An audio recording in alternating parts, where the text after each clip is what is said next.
Because there should always be more football, and there will be today. The Eagles with an OTA. It's the mandatory kind. And Eliot is brought to us by Colonial Hyundai. Shop online 24/7 at colonialhyundai.com. Colonial Hyundai, the fast, easier, better way to buy a Hyundai. They get together today, which means Eliot will be on the scene. Good morning, Eliot. What up? How you guys doing? Quite a bit, man.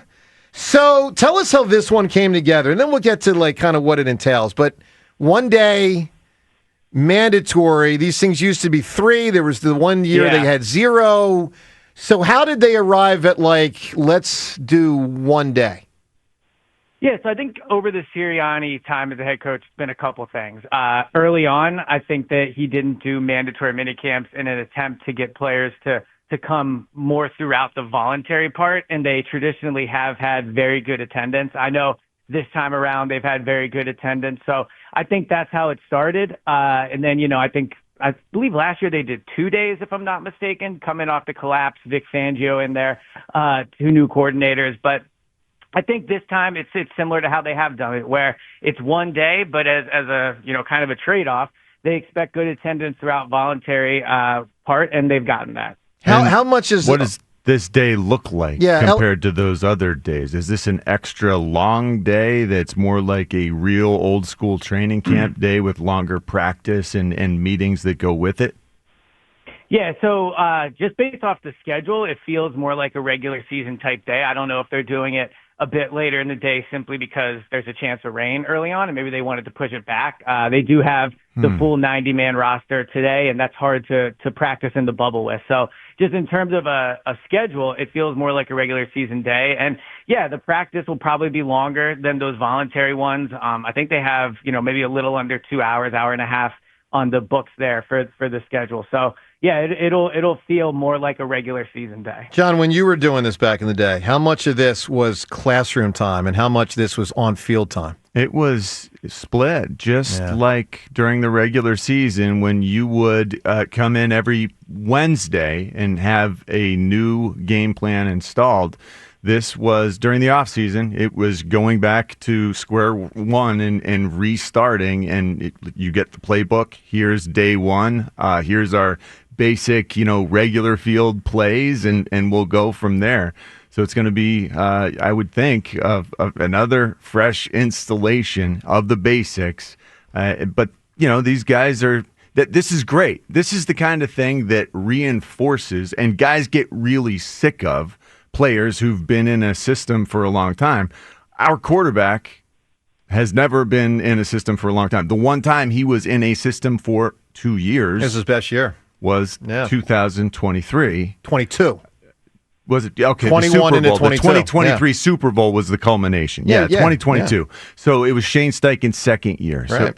So let's hope we can find some stability with the offensive play caller. No question. So Eliot, one of the things today that's fun for us on the outside is that we'll get to hear from Nick Sirianni, and I guess this will be the last time until training camp, I think.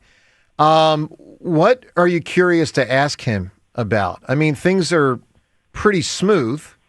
So what are the nature of the questions that you'd want to right. What are you getting in there about? Yeah, it's a great question. It's probably a better question than any I'll have for Sirianni today, honestly, because you figure, how many times in Sirianni's time with the Eagles has there been a press conference where we don't feel there is a pressing matter, right? Really, from the second he's been hired, it feels like there's been a lot of drama, for better lack of a better term. So I do think today is pretty standard. I think that maybe asking him how he's going to handle Saquon, or how he has handled Saquon Barkley this offseason so far at the 2 practices I've been at. Saquon has been there, but he's done very little teamwork. Maybe that's an attempt to kind of slow him down and to not get as many touches on his body throughout the off season. How things are going with Kevin Patullo, whether, they've now had a full off season together with him in a new role. So yeah, we're used to asking about, are you going to call plays? Do you still feel like you have the same power? Is this guy going to show up? And for today, it feels like it's a, pretty basic kind of day, but I guess that's what happens when you win the Super Bowl. Yeah, I'll give you one. It's just going through my mind, and I don't know if it merits being asked, but what his conversations have been like with Howie and Lurie, who have the experience in their chair of having won a Super Bowl, and then the team largely, let's say, took a big step backwards. You could say struggled. You could say took a step back. I mean, they finished 9-7, but it was nowhere near in 2018 what 2017 had been. And what advice they've given him based on what they saw from Duck? Yeah.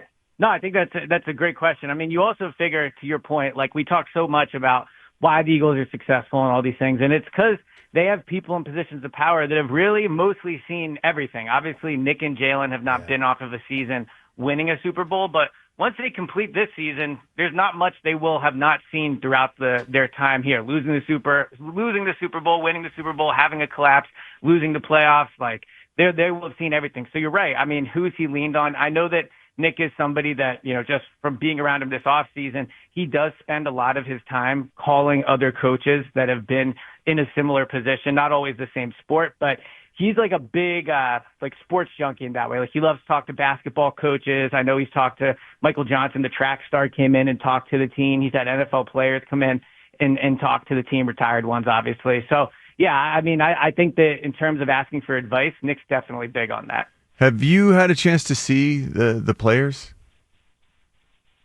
What do you mean? I mean, today. Oh, no, not yet this morning. No. So, yeah, Nick talks at 2:10, and then practice, later. I believe, is after that. So, yeah, no, not yet. No, we didn't get breakfast. So, Eliot, let's talk about, obviously, camp's coming up in 6 weeks, and this is the last call before the guys have 6 weeks off and get together. How many jobs are up for grabs as a starting player?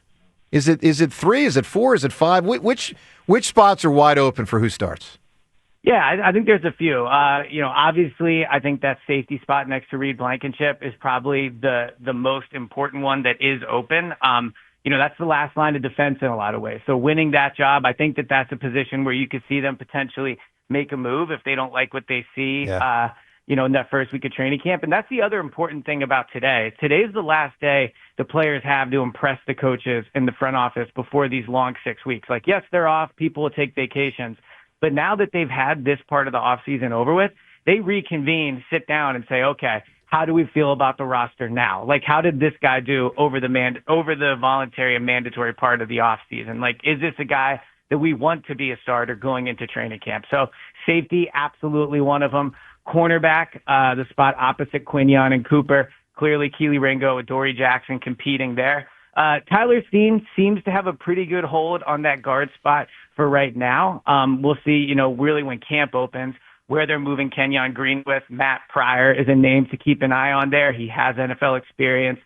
He's been with the team before, so he's been getting some reps with that second team at that spot. So I would say the guard spot, the corner spot, and then obviously the safety spot. With the cornerback spot, is there movement or rumor on Jair Alexander any further, Eliot? Yeah, so he's a guy that does make a lot of sense for the Eagles. I mean, he checks almost every box of a player we talk about that the Eagles would have interest in, right? Undervalued, not that old yet. He's still only 28. I don't think he turns 29 until after the season, so you get his full year 28 season. I know he's only played 14 games the last 2 years, which is certainly noteworthy. But in those 14 games, he's been, he's graded out just as good as or better than mostly every Eagles cornerback, I believe last year besides Cooper DeJean. So he has played at a high level when he's been out on the field. And I think he's someone similar to James Bradbury prior to 2022. He's released late in free agency. He's going to want to go to a place he can increase his value. There might not be a better situation in the entire league than the Eagles for players to go and increase their value and cash in the next offseason. So, like I said, with camp ending today, this will be a chance for them to sit back down, see what they have, see who they like, and make a decision. But he definitely makes a sense for the team. We don't do a lot of talking about the special teams, but it's a pretty big deal when you switch long snappers. You got one, we had one for a long time. Now we have a new one. And are we set at that spot now, Eliot?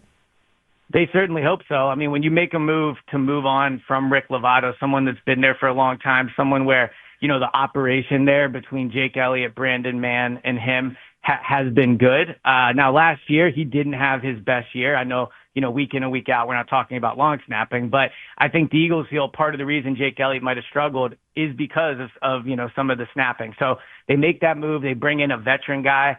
It's his job to lose. Like, I'm not going to say he's a complete lock, because if he gets to camp and it's not going well, they're not just going to stick with him. But I think by signing a veteran guy, they are hoping that they have that position solved. No doubt. Eliot, good work, bud. We'll talk to you. Obviously, have fun with the OTA today, and we'll talk to you later this week. Thanks, pal. Yep, sounds good. Talk to you guys later. Eliot Shorr-Parks.